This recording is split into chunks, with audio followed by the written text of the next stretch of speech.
So, it's time for a vehicle update.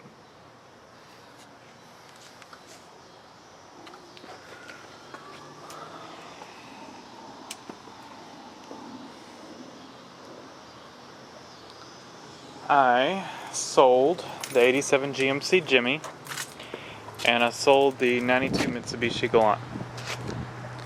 And I bought a 99 Toyota 4Runner.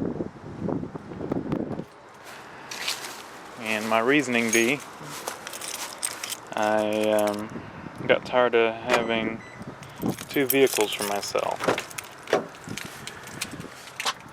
And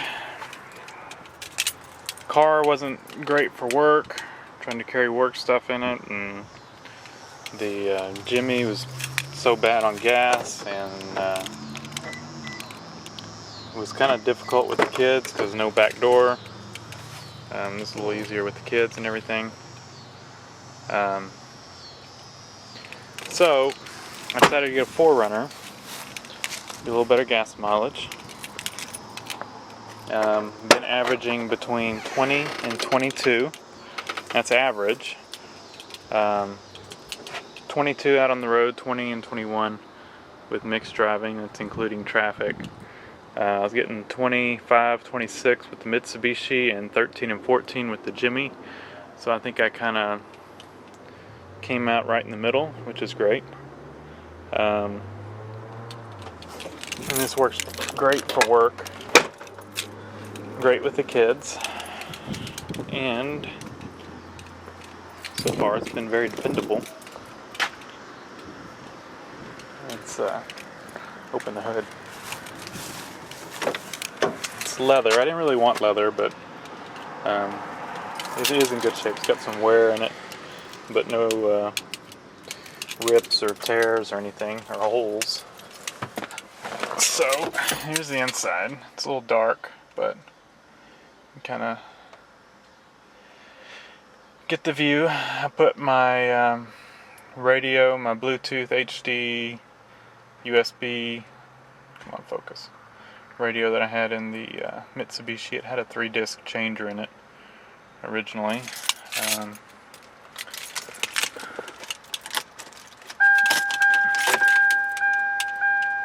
Before we crank it, let's look under the hood.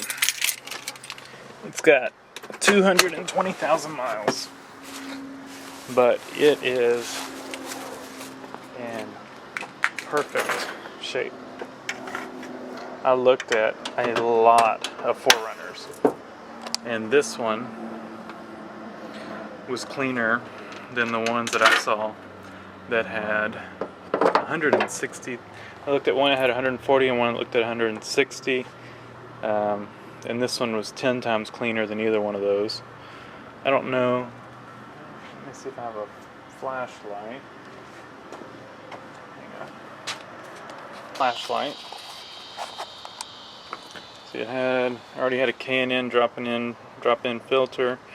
I did a intake silencer box removal.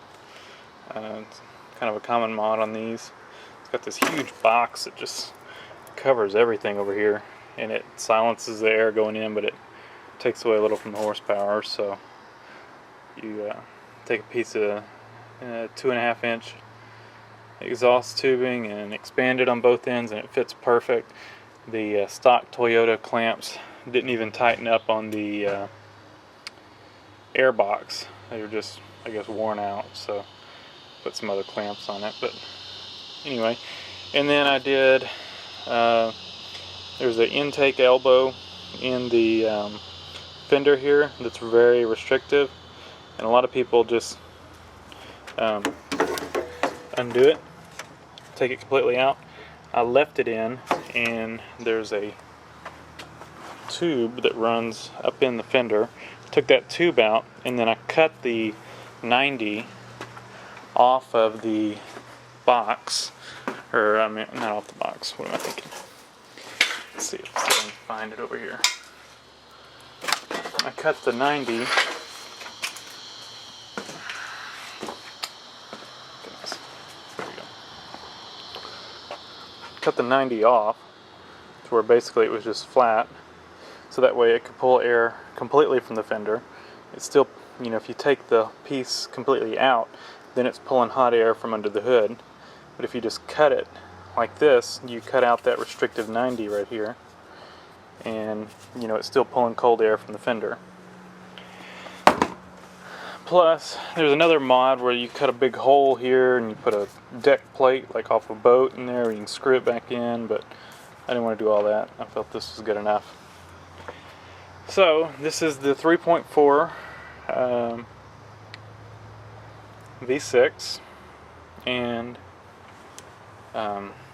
timing belt was done at 175,000, so I got about 15,000 before I need to do it again. And as you can see, if you look down there, you know, of course they cleaned the top of the motor, and it's gotten a little dirty since I've had it, but most of them I looked at were clean underneath, but when you look down here, like around the oil pan, let's see if I can get a good shot, they would be just clumped, caked on, gunked up oil. And this one is just spotless. I mean, it's dirty, like dirt, but there's no oil. So I mean, there's no leaks on this thing. Valve covers aren't leaking. I mean, it's just been very well maintained. And I was able to pull up the some of the service records on it, and it looks like it was, you know, fairly well serviced and everything. So, very clean vehicle. Show you up underneath. Decent tires.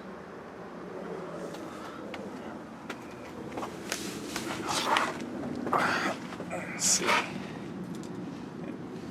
Transmission tube right there is a little oily, but it's a two-piece thing, and I imagine it's got an O-ring connecting the two pieces. That O-ring probably just needs to be changed out.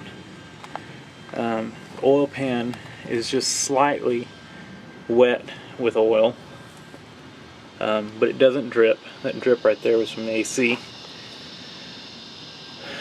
The oil pan doesn't drip, so slight oil on it, but no drips or anything. So probably the rear main seal just leaking just a hair, but not bad enough to do anything about it. And of course you can see absolutely no rust.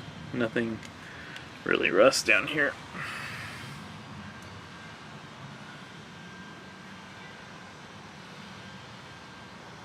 Muffler's not looking greatest, but we'll probably change that out.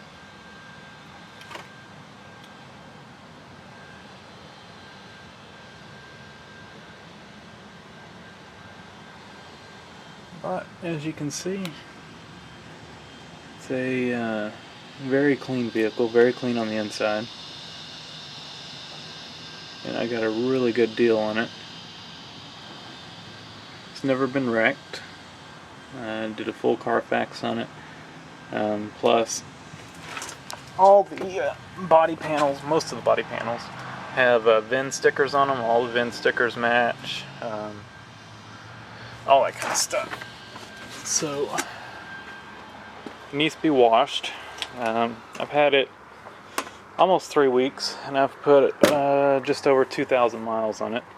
I'll probably do an oil change either this week or next week. It looked like it was, you know, fresh clean oil when I bought it, so it had just had an oil change, but I don't know how many miles is on it.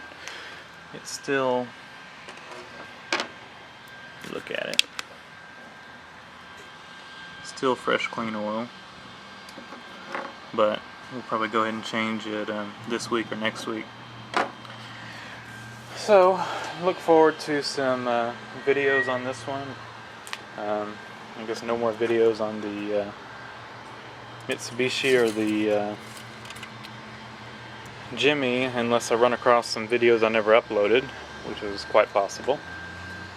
But yeah, so far been very happy with it.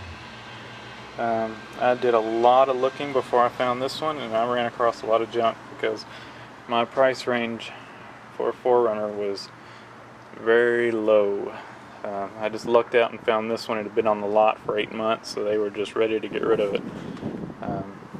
Hole in the wall dealership, but really nice guy and nice vehicle. So anyway, that's it for now.